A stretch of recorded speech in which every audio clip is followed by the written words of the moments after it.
um prazer tê-los aqui mais uma vez no nosso curso preparatório para Fiscal de Tributos da Secretaria da Fazenda do Estado do Mato Grosso de 2022. Antes de iniciarmos essa nossa nova aula, eu peço a você que está me escutando nesse momento que deixe o seu like, se inscreva no canal, porque isso aí vai melhorar o alcance para atingir mais pessoas e melhora por demais a vida do canal que nós fazemos com todo carinho para a disseminação do conhecimento do direito tributário.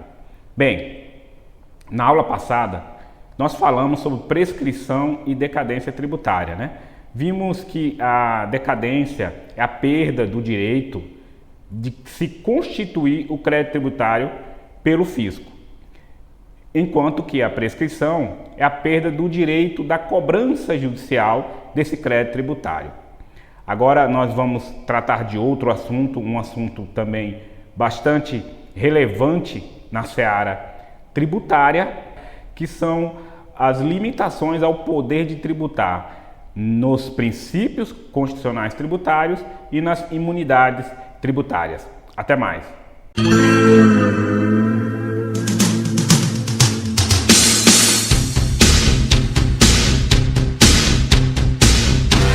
Bem, dando sequência à aula, falaremos das limitações ao poder de tributar. Inicialmente, nessa nossa aula, falaremos apenas dos princípios e posteriormente das imunidades. O Estado, ele precisa, como sabemos, arrecadar, os recursos para fazer frente às demandas sociais. Mas há que se haver limitações a essa arrecadação, sob pena da população, do cidadão, do contribuinte não suportar, o peso arrecadatório. Por isso, o Constituinte originário, na Constituição Federal de 1988, colocou essas limitações, essas aparas, para que o fisco se contenha na sua sanha arrecadatória. Essas limitações estão divididas entre princípios e imunidades. Princípios têm a ver com a base fundamental de uma disciplina, de um direito. Não se pode olvidar dos princípios sob pena de inconstitucionalidade daquelas normas tributárias que visam a arrecadação. A imunidade são, a grosso modo, são limitações que impedem o exercício arrecadatório do Estado. Por isso que aqui na figura nós temos aqui, que o princípio orientam a cobrança do tributário ou do tributo, precisam ser minuciosamente obedecidos pelo legislador que vai fazer nascer aquela obrigação tributária, e a imunidade, por seu turno, a imunidade afasta a cobrança dessa tributação. Ok? Isso está estipulado lá no artigo 150 a 151 e 152 da Constituição Federal, portanto, o princípio não se confunde com imunidade. Vamos então tratar do primeiro princípio da legalidade tributária. Está contido no artigo 150, que com a sua licença faremos então a leitura. Artigo 150 da Constituição Federal. Sem prejuízo de outras garantias asseguradas ao contribuinte, é vedado, ou seja, é proibido à União, aos Estados, ao Distrito Federal e aos municípios, ou seja, a todos os entes federados, exigir aqui no sentido de instituir ou aumentar tributo sem lei que o estabeleça. Então, para que haja a cobrança, há que se haver uma lei exigindo essa exação tributária ou fiscal. E devemos observar que não há exceção em relação à instituição. Veremos um pouco mais para frente, nos próximos slides, alguns princípios, alguns tributos que são exceções ou mitigação quando se fala no aumento desse tributo que não seja por lei. É possível e a Constituição trata a miúde de forma explícita cada um deles. Agora, com relação à instituição ou exigência do tributo, Não há exceção do princípio da legalidade. Somente a lei pode exigir, né, lei-se instituir ou aumentar o tributo. Esse princípio ele é tido pela doutrina com diversos nomes, né, conhecido por outros nomes, qual seja princípio da tipicidade, da reserva legal, da estrita legalidade tributária, entre outros. É bom salientar aqui que a medida provisória ela tem força de lei, portanto, ela pode também desencadear a exigência ou aumento de um tributo, desde que esse tributo não seja a ele exigido a aplicação de uma lei complementar. Portanto, onde cabe lei ordinária, caberá, por medida provisória, a exigência ou aumento desse tributo. Mas, se há uma exigência constitucional desse aumento, ou essa instituição ser feita por lei complementar, aí a medida provisória não tem guarida, não é possível fazer essa exigência, ok? Andando mais um pouco, vamos tratar do que mais se cobra nas provas, que não exatamente é o conceito do princípio da legalidade, mas sim as suas exceções, tá certo? A Constituição Federal, ela traz diversas exceções ao princípio da legalidade, mas devemos observar que é em relação apenas às alíquotas dos impostos dessas abarcados por essas exceções. Então, se houver uma majoração de base de cálculo, por exemplo, desses impostos que nós estamos visualizando aí, não é possível que seja realizada sem ser por meio de lei, tá? Aqui nós temos que uma alíquota do imposto de importação, do imposto de exportação, do imposto de produtos industrializados ou imposto sobre operações financeiras pode ser alterada essas alíquotas por um ato que não seja uma lei, um ato infralegal, como um decreto, uma portaria, ok? Então, infelizmente, não há outra forma de se fazer a absorção desse conhecimento que não seja ali a fixação ali nominal de cada um desses impostos. Então o I, o IE, o IPI, o IOF, ok? II, IE, IPI e IOF. Esses impostos não precisam atender no que tange às suas alíquotas, a sua majoração ser realizada somente por lei. Não, pode ser por portaria ou por decreto. Ainda com relação às exceções, além desses impostos, nós temos a redução e estabelecimento de alíquotas por decreto, portaria do Poder Executivo, né? Da CID combustível. A CID combustível é uma contribuição de intervenção no domínio econômico para fomentar o setor dos combustíveis, tá certo? Então, toda vez que houver uma redução ou um restabelecimento, não será necessário a aplicação ou a elaboração, a publicação de uma lei. Você pode fazer isso via decreto, via portaria. Contudo, observem que essa redução e esse restabelecimento deverá ser dentro da órbita legal. É dizer, a lei colocará qual o patamar máximo e o patamar mínimo dessas alíquotas. Então, dentro de um decreto, o chefe do Poder Executivo pode brincar com esses índices, reduzindo ou restabelecendo até o patamar legal. O que não pode haver é uma ampliação dessa alíquota da CID combustível por um decreto.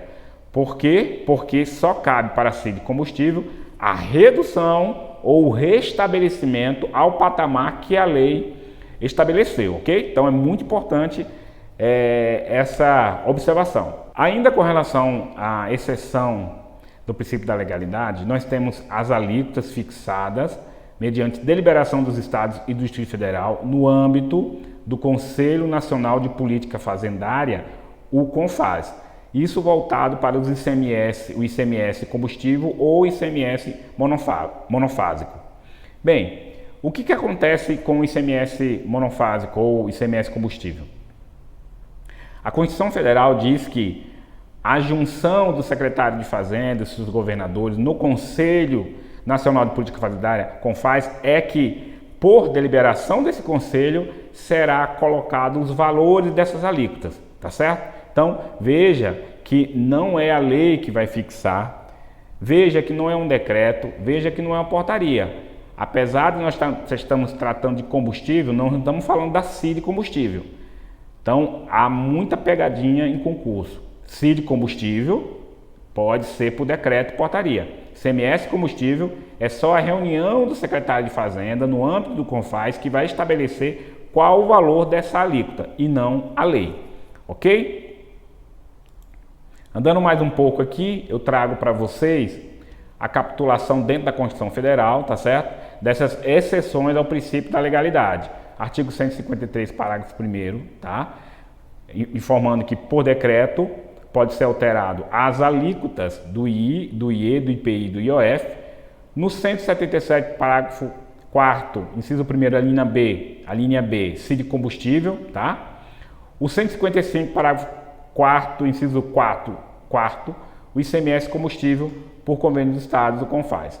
Em relação exclusivamente a alíquotas, mais uma vez batendo nessa tecla. Agora, alguns pontos que caem também muito em prova, tá? Sempre voltado para essas exceções ao princípio da legalidade.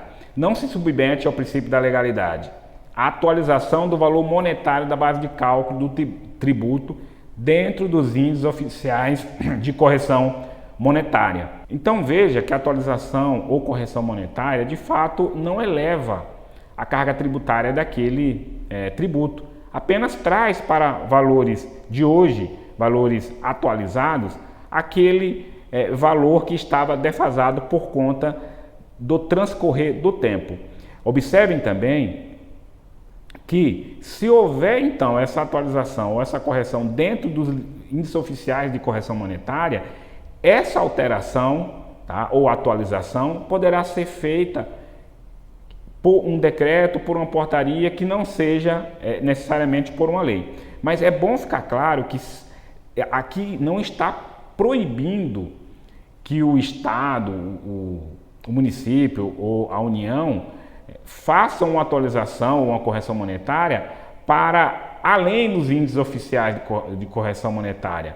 Se quiser fazer essa alteração para além desses índices oficiais, poderá ser feito sim, mas por lei. Outro dado aqui é a fixação do prazo para recolhimento do tributo. Tá? Já é pacífico na doutrina que essa fixação do prazo, seja para diminuir, antecipar o tempo ou prorrogar o tempo, ela não precisa de lei. Um próprio decreto pode fazer isso.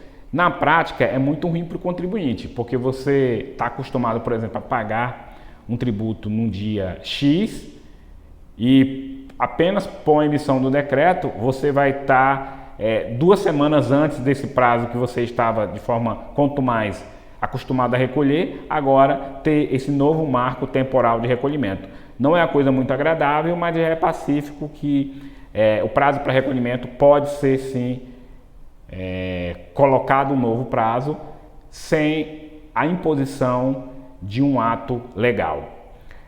Aqui eu coloquei para vocês esse cuidado que vocês devem ter, ó, que para-se a majoração do tributo, a modificação da sua base de cálculo, que importe em torná-lo mais oneroso.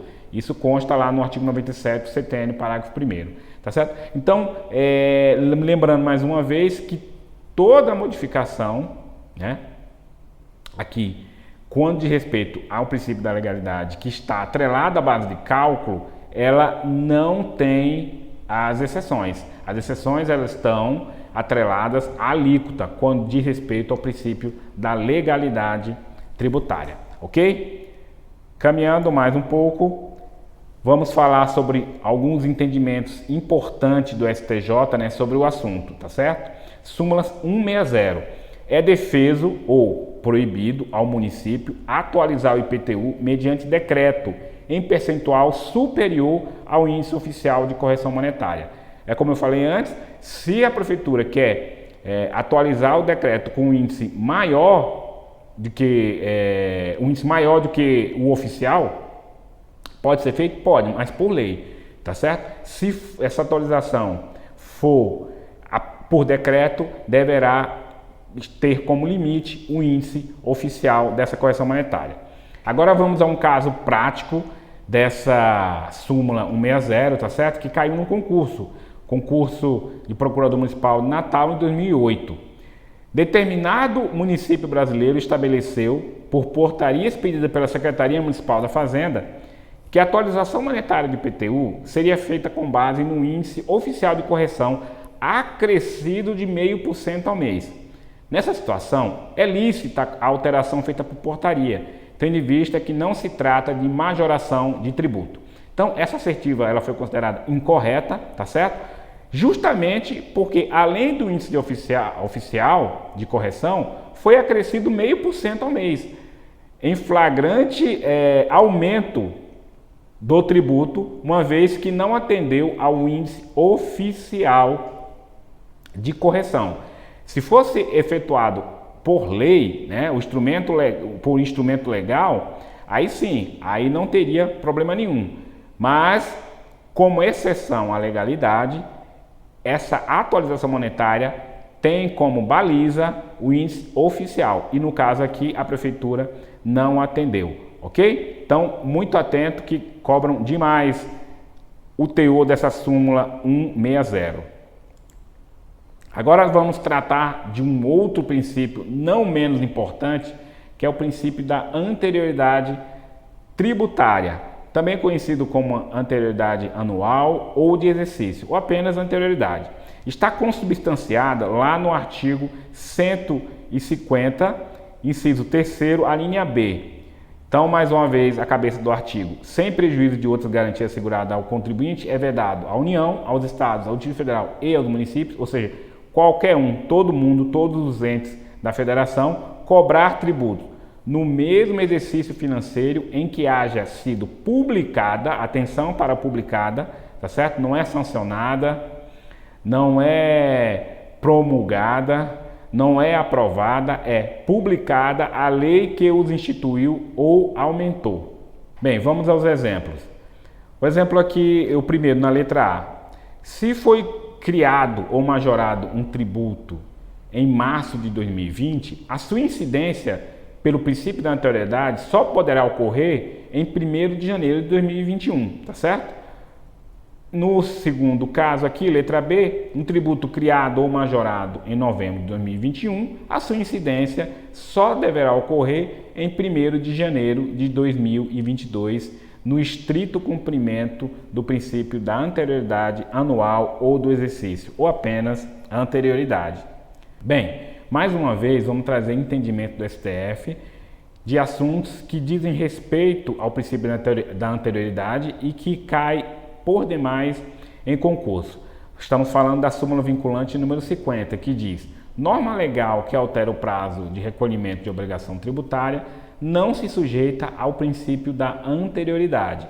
Então, uma lei pode trazer um novo prazo para recolhimento daquele tributo e ser aplicável no mesmo exercício, não carecendo esperar o próximo exercício para a incidência dessa norma legal, ok? Bem, como não poderia deixar de ser, vamos falar agora das exceções à anterioridade anual. Isso cai demais em prova, as bancas adoram as exceções.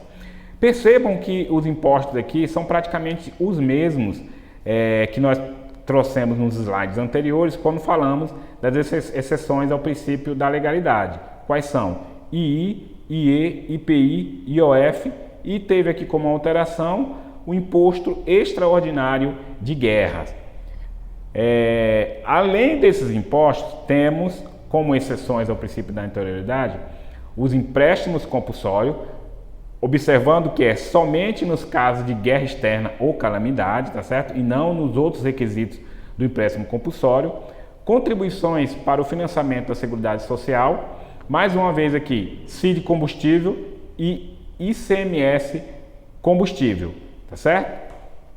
Então, esses tributos não precisam atender ao princípio da anterioridade anual, portanto, um aumento ou uma instituição desses tributos poderá ser exigido no mesmo exercício financeiro.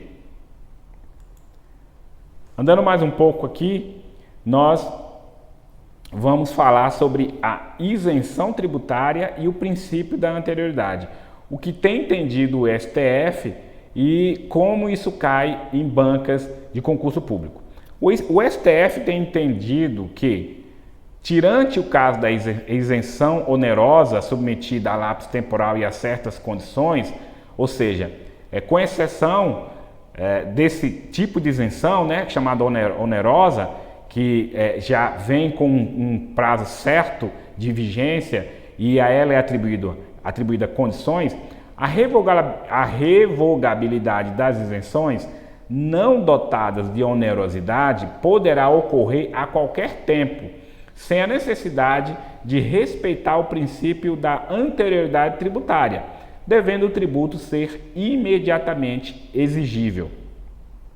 O que quis dizer então o STF? Olha, na prática, mais uma vez, há uma sensação de injustiça, porque perceba no caso prático de uma empresa que goza de uma isenção tributária conferida por lei, tá? E essa isenção ela é não onerosa, ou seja, não precisa de uma contrapartida da empresa, simplesmente houve a isenção por ato legal e a empresa já se programa, com a carga tributária atual dela, que pela isenção está reduzida. Quando lhe é atribuído a revogação dessa isenção, na prática ele vai ter um aumento da carga tributária, tá certo? Então, para não ter uma surpresa, seria interessante que o princípio da anterioridade fosse obedecido, para haver uma programação do empresário frente a essa nova carga tributária. Contudo, não é assim que o STF tem o entendimento, O entendimento dele é que a revogação de uma isenção não precisa atender o princípio da anterioridade anual ou do exercício. Vamos ver aqui então uma questão. Note o item considerado incorreto em prova para o cargo de procurador do município de Sertãozinho em 2008. Revogada a isenção, o tributo não se torna imediatamente exigível. Já vimos que o STF não entende assim. Pois há que se observar o princípio da anterioridade, pelo qual nenhum tributo pode ser exigido em relação a fatos geradores ocorridos antes do início da vigência da lei que os houver instituído ou aumentado, ou no mesmo exercício financeiro em que haja sido publicada a lei que os instituiu ou aumentou. Até colocou outro princípio aí, mas o fato é que essa questão está incorreta porque a revogação de uma isenção não precisa atender o princípio da anterioridade tributária. Dando continuidade ao estudo do princípio da anterioridade, nós vamos falar agora do princípio da anterioridade nonagesimal ou anterioridade mitigada ou apenas noventena. Até agora falamos da anterioridade anual ou do exercício. Desta feita, a Constituição, ainda no artigo 150, agora no inciso 3º, a linha C, trata do princípio da noventena. Vejamos, é proibido, sempre é proibido cobrar, é vedado à União, ao Estado, ao Distrito Federal e ao município cobrar tributos antes de decorridos 90 dias. Por isso, o adjetivo noventena. 90 dias da data em que haja sido publicada, mais uma vez publicada, a lei que os instituiu ou aumentou, observado o disposto na linha B. Então, a regra no que diz respeito à cobrança de um tributo pelo princípio da anterioridade, a regra é que o Estado, na acepção macro da palavra, só pode cobrar o tributo desde que espere um prazo de 90 dias e bem como desde que esteja no exercício financeiro seguinte à publicação da lei que instituiu ou aumentou esse tributo. Essa é a regra, tá? Não basta apenas eu esperar o próximo ano. Eu preciso também esperar um lapso temporal de 90 dias para cobrar essa majoração ou essa instituição do tributo. Isso é o que diz o artigo 150, inciso 3º, a linha B e C, a conjugação dessas duas alíneas. Andando mais um pouco, nós vamos aqui tratar das exceções da noventena. Será que cai em prova? Mais uma vez, cai por se tratar de exceção, tá? Vamos aqui observar que repete-se alguns impostos, ó. II, IE, agora mudou para IR e IOF, tá certo? Então, II, IE, IR, IOF. E além do imposto extraordinário de guerra. Não tem jeito, isso aqui vocês precisam ler e reler e fazer alguns processos para assimilar esse conteúdo. Lá na frente nós vamos fazer um quadro que vai facilitar a absorção desse conhecimento, ok? Então são exceções. É bom deixar claro aqui que todos esses impostos que nós falamos, seja no princípio da legalidade e da anterioridade, que são exceções a esses princípios, vocês podem observar que eles estão mais afetos ao conteúdo da extrafiscalidade, tá certo? Então, nós percebemos que o imposto de importação, quando eu quero reduzir a importação, eu posso aumentar essa alíquota do I. Em contrapartida, quando eu quero reduzir a exportação, eu também posso aumentar a exportação, certo? O IOF, também quando eu quero interferir no mercado financeiro, eu mexo nesse imposto. O próprio IPI, quando eu quero fomentar, né, a compra e venda de produtos industrializados, eu também faço mudanças nesse tributo. Então, são tributos, impostos que têm o caráter da extrafiscalidade. E alguns extraordinários aqui, como o extraordinário de guerra. Bem, como mais exceções à noventena, nós temos o empréstimo compulsório, mais uma vez somente nos casos de guerra externa ou calamidade. E aqui, como novidade, base de cálculo de IPTU e base de cálculo de IPVA, tá certo? Então, estamos falando de base de cálculo desses dois impostos reais, né? Que tem como fundamento a propriedade, seja a propriedade predial territorial urbana ou a propriedade de veículo automotor. É só lembrar, para não esquecer aqui, que todo ano nós temos um aumento no IPTU, um aumento no IPVA. Só que esse aumento, ele atende o princípio da anterioridade anual ou do exercício, porque se houver, então, a publicação da lei, né, alterando essa base de cálculo em dezembro do ano X, em janeiro de X mais 1, eu já posso cobrar, tá certo? Por quê?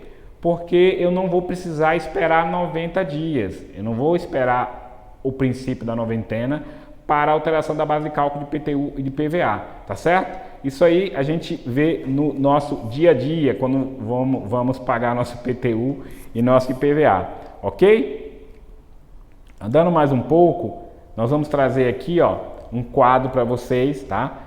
Massificar essas exceções, tanto do princípio da anterioridade do exercício, quanto do princípio das exceções à noventena. Nós temos aqui conjuntos, né, dois conjuntos, um de exceções à anterioridade, outro de exceção à noventena, e a interseção desses conjuntos, tá certo? Só tem exceção ao princípio da anterioridade anual ou do exercício: CID de combustível, IPI, contribuição de seguridade social e o ICMS combustível ou monofásico, fazendo um processo mnemônico ali, ó, de CICE, tá certo? Tem exceções apenas à noventena: alteração da base de cálculo do IPTU, alteração da base de cálculo do IPVA e o imposto de renda. Agora, são exceções tanto à anterioridade do exercício quanto à noventena imposto de importação, imposto de exportação, o IOF, o imposto extraordinário de guerra e o empréstimo compulsório. Então, com esse quadro aqui, fica mais fácil a assimilação de vocês. Só colocar como um travesseiro aí, né? Matéria obrigatória de cabeceira de vocês. Vamos mais uma vez tratar de um novo princípio chamado princípio da isonomia ou igualdade tributária. A ideia do princípio da isonomia é tratar os iguais de forma igual e os desiguais de forma desigual nas suas respectivas desigualdades, tá certo? O artigo 150, mais uma vez, agora no inciso 2º, diz o seguinte: sem prejuízo de outras garantias asseguradas ao contribuinte, é vedado à União, aos Estados, Distrito Federal e aos municípios instituir tratamento desigual entre contribuintes que se encontrem em situação equivalente, proibida qualquer distinção em razão de ocupação profissional ou função por eles exercida, independentemente da denominação jurídica dos rendimentos, títulos ou direitos. Bem, como exemplo prático do princípio da isonomia, vamos contar um caso aqui para vocês fixarem. Vocês sabem que no âmbito do Poder Judiciário há algo que nós chamamos de justiça gratuita, né? Ou assistência judiciária gratuita. É quando aquele declaradamente pobre não tem condições de pagar as custas judiciais. Então, por um princípio, aí sim, de isonomia, para que as portas do Poder Judiciário não fechem para ele, ele é isentado dessas custas judiciais que, inclusive, possuem caráter tributário. Bem, então, diante dessa possibilidade legal, o que alguns estados fizeram? Diversos estados, nas suas legislações internas, colocaram isenção das custas judiciais, adivinhe para quem? Para juízes e alguns servidores dos tribunais daquele estado, dispensando-os das custas, do pagamento das custas judiciais. Ora, nós sabemos que a grande maioria dos servidores e os magistrados recebem vencimentos bem acima da grande parte da população. Então, em termos práticos, em termos concretos, não havia justificação para a isenção dessas custas frente aos magistrados, uma vez que daí não estava tratando a isonomia, e sim, ao contrário, né, estava se privilegiando um setor do poder judiciário. Portanto, isso foi levado ao STF e diversas leis estaduais que davam essas isenções das custas aos magistrados foram declaradas inconstitucionais. Ok? Bem, só como exemplo, então, para massificar qual é o objetivo do princípio da isonomia. Andando mais um pouco, vamos falar do princípio da capacidade contributiva. Esse princípio visa que o Estado, no momento que vai arrecadar, arrecade até as forças, os limites das forças que podem o contribuinte estar ofertando, as forças financeiras, né, por óbvio, ofertando ao fisco. No artigo 145 da Constituição Federal, diz que a União, os Estados, o Distrito Federal e os municípios, ou seja, todo mundo mais uma vez, poderão instituir os seguintes tributos.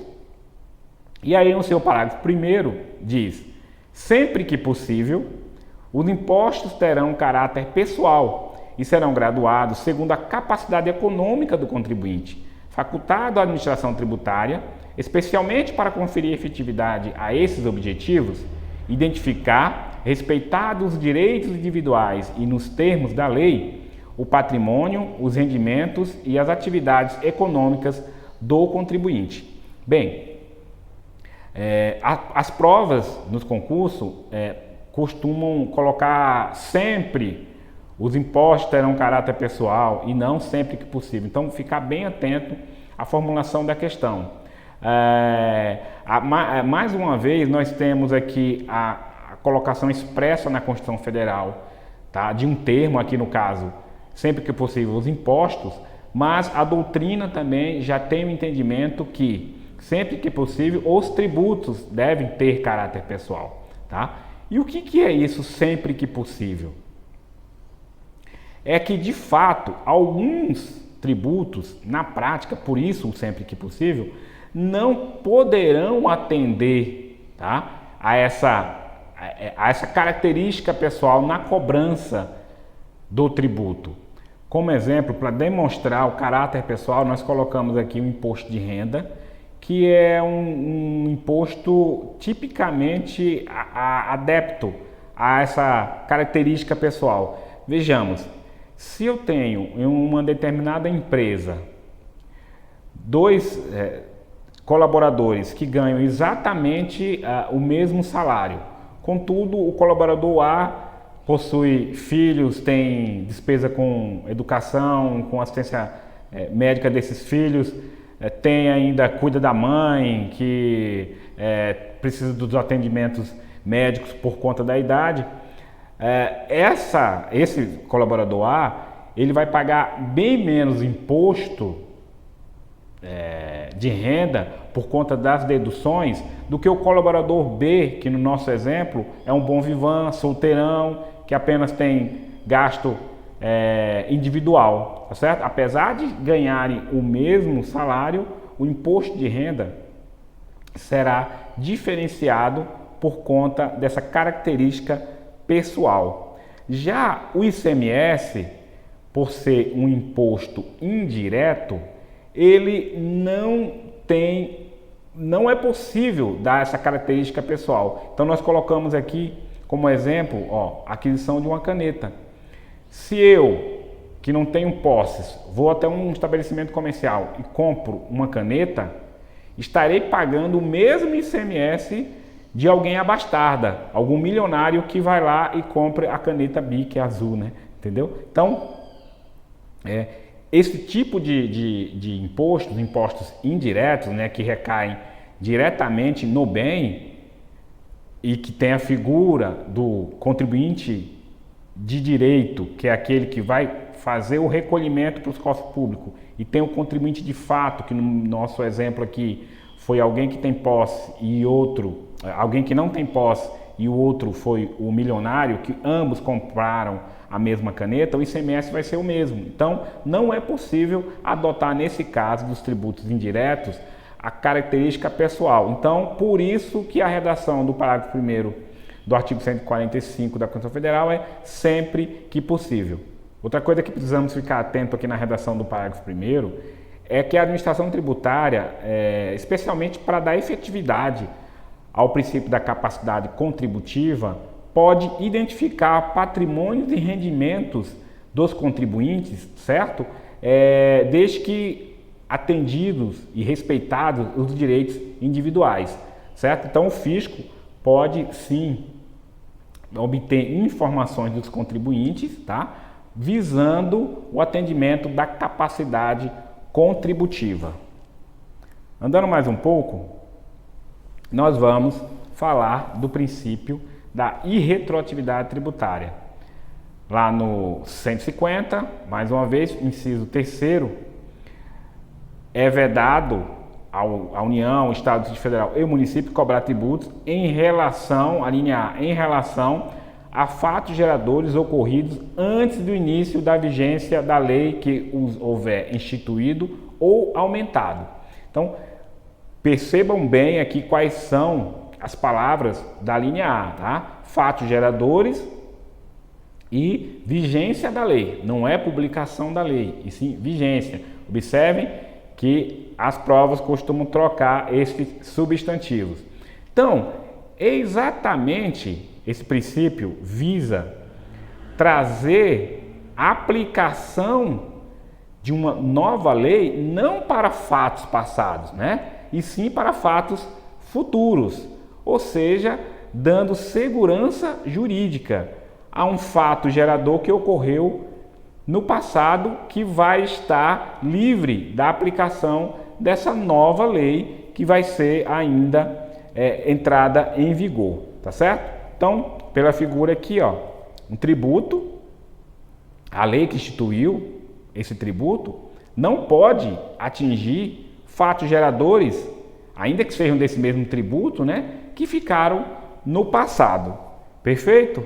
Bem, corroborando o princípio da irretroatividade tributária contida na Constituição Federal, o CTN, em seu artigo 105, traz a seguinte redação: a legislação tributária aplica-se imediatamente aos fatos geradores futuros e aos pendentes, assim entendidos aqueles cuja ocorrência tenha tido início, mas não esteja completa nos termos do artigo 116.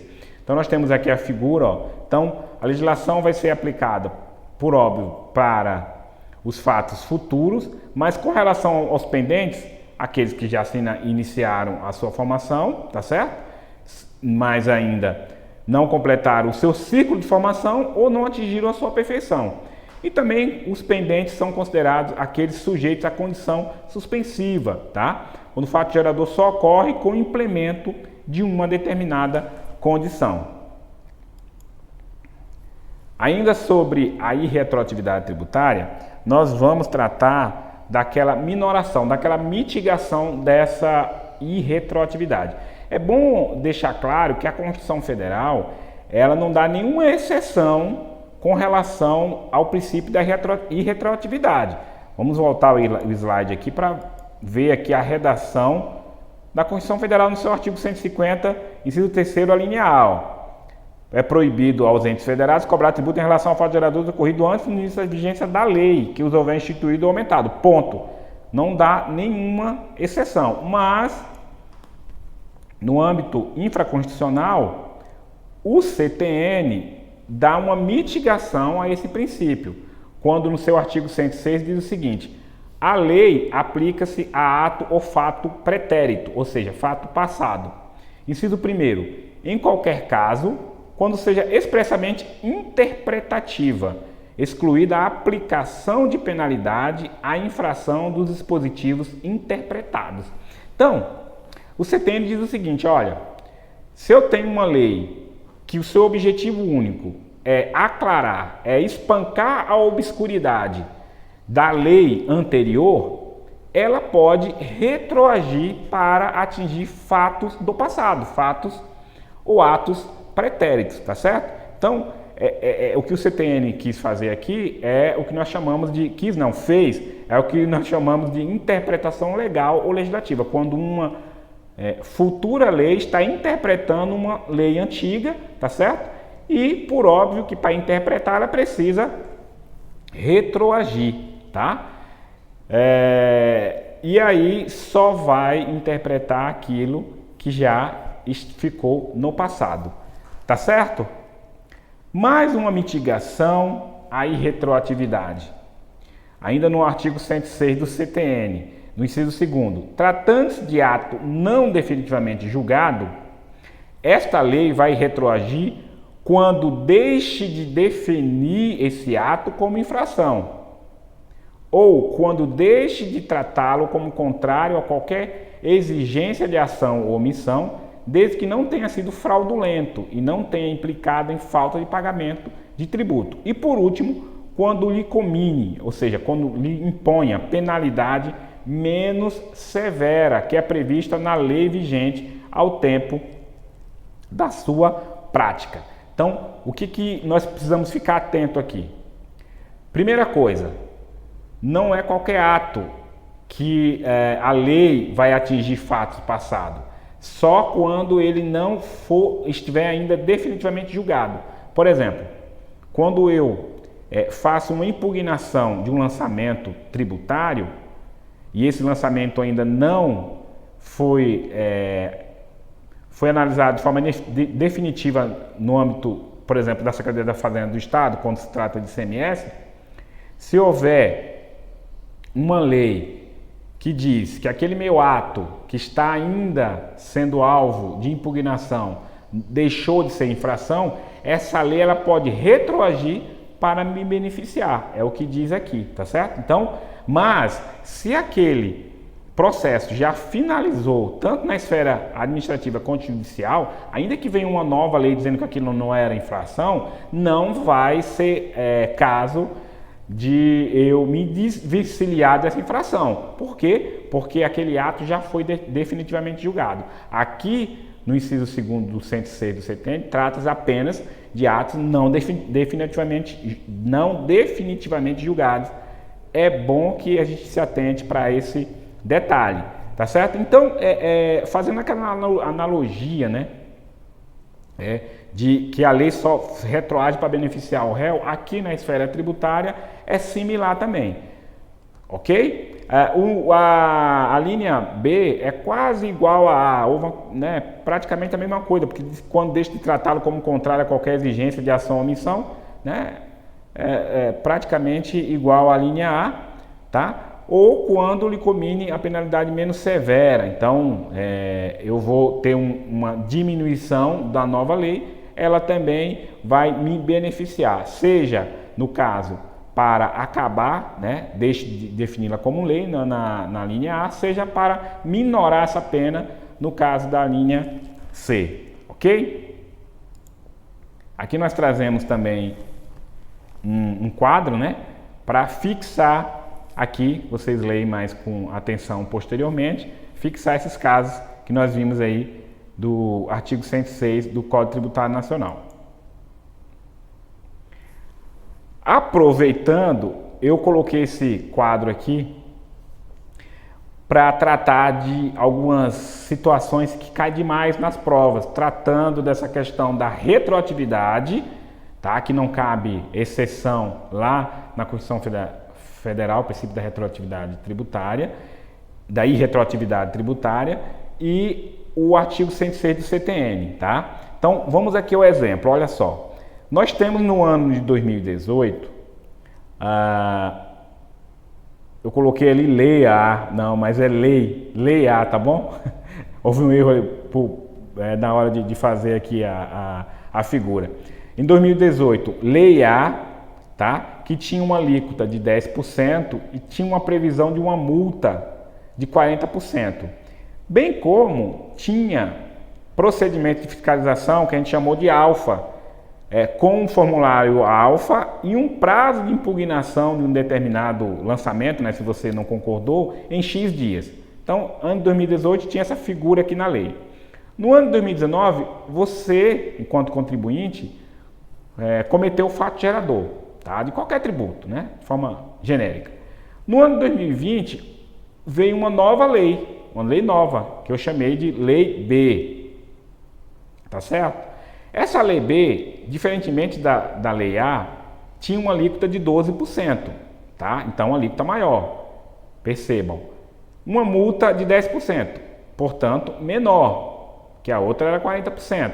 E os procedimentos também eram totalmente diferentes. Enquanto a Lei A o procedimento de fiscalização era alfa, na Lei B o procedimento era beta.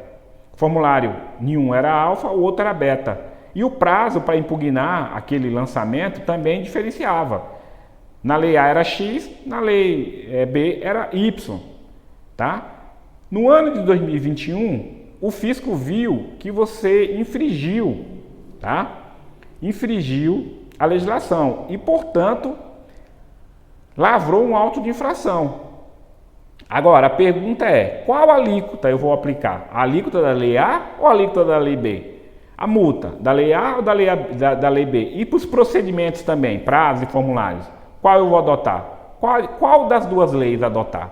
Então, vamos às respostas. Com relação à alíquota, eu vou aplicar aquela constante da Lei A, lá de 2018, contemporânea ao fato gerador, ou seja, 10%. Para a alíquota, aplica-se sempre a lei do momento do fato gerador. Tempo rege o fato ou o ato. Para a multa, deve ser retroativamente aplicada a Lei B, contemporânea do lançamento, uma vez que esta prevê um percentual mais benéfico, conforme o que nós acabamos de ver no artigo 106, inciso 2º, a linha C do CTN. Já para os procedimentos, formulários e prazos, será aplicada de imediato a lei do momento do lançamento, a lei B, conforme a previsão no parágrafo 1º do artigo 144 do CTN, tá certo? Então, nos concursos, o aplicador costuma misturar tudo isso, coloca dizendo que você vai aplicar a lei B na alíquota, a lei A na multa, então tem que ficar atento com relação a isso. Então, quando estamos falando de alíquota, lembre-se que a alíquota é um dos componentes da regra matriz de incidência. Lembre-se lá, né? Critério quantitativo, no consequente da regra matriz de incidência. Logo, estamos falando da essência do tributo, tá? Então, a alíquota, sendo essência do tributo, ela tem que acompanhar a data do fato gerador. Tempo rege o fato. Já a multa, eu tenho que lembrar que o 106 do CTN diz respeito às infrações. Então, multa é infração. Logo, vou sempre adotar o percentual mais benéfico, tá bom? Já os procedimentos de formulário, por força do artigo 144 do CTN, parágrafo 1º, eu vou adotar aquilo que está vigendo, tá certo? Na lei do momento do lançamento. Por isso que a lei aqui no nosso caso a ser aplicada foi a lei B. Bem, agora trataremos do princípio da vedação ao confisco, ainda no artigo 150, que diz que toda unidade federada, a ela é vedada utilizar tributo com efeito de confisco. Bem, o objetivo da arrecadação tributária é fazer frente às demandas sociais, como falamos no início da aula. Contudo, a propriedade, como um dos princípios também constitucionais, deve ser preservada. Logo, o fisco tem que ter um limite de arrecadação para que essa arrecadação não suplante o próprio direito da propriedade do cidadão. O princípio do não confisco, ele pode ser olhado em dois caráteres, o caráter individual ou o caráter global.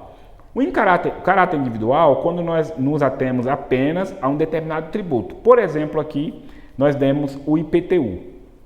É evidente que uma alíquota de IPTU num patamar de 20% tem o caráter confiscatório. No momento que, num lapso temporal de 5 anos, aquela propriedade predial territorial urbana foi fatalmente confiscada, ou seja, o valor da propriedade já se esvaiu apenas no pagamento do imposto. O caráter global tem que ser encarado no sentido da carga tributária de um mesmo sujeito ativo para um mesmo sujeito passivo. Como exemplo aqui, nós demos, no caso da União, o imposto de renda, que é 27,5%, e a contribuição previdenciária, em algum momento no passado, cogitou-se em colocá-la em 24,5%. Ora, o imposto de renda, juntando com a contribuição previdenciária, nós tínhamos mais de 50% do valor dos vencimentos dos servidores públicos federais sendo direcionado para pagamento de tributos. Então, nós temos aqui um sujeito ativo, no caso a União, direcionado para um mesmo sujeito passivo, servidor público federal, tá? Totalizando uma alíquota global acima da metade dos vencimentos. Isso em flagrante confisco, tá? Dos vencimentos desses servidores. Portanto, o STF deu pela inconstitucionalidade dessa pretensão de aumento na contribuição previdenciária. E, para finalizar, nós vamos aqui colocar para vocês que, apesar do artigo 150, no seu inciso 4, vedar a utilização apenas do tributo com efeito de confisco, a doutrina e a jurisprudência majoritária já entendem que as multas também não podem ter caráter confiscatório. Bem, então com isso nós terminamos a nossa 7ª aula. Espero que vocês tenham aprendido e captado esses princípios que nós tratamos aqui. Evidentemente que existem outros princípios, tá certo? Mas que eu julguei esses os mais importantes, e os demais vocês aproveitem para fazer uma leitura individualizada, ok? E finalizando, eu deixo para vocês mais uma frase de motivação. É grande o nosso desejo e não pode haver uma grande dificuldade onde há uma grande disposição de ânimo. Maquiavel no Príncipe. Até a próxima aula.